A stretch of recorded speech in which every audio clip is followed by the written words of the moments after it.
Hi, welcome to the channel Health Point. If you have any questions, comment below and the team will answer you. And don't forget to subscribe.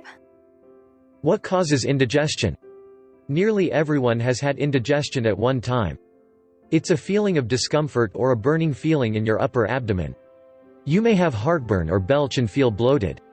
You may also feel nauseated, or even throw up.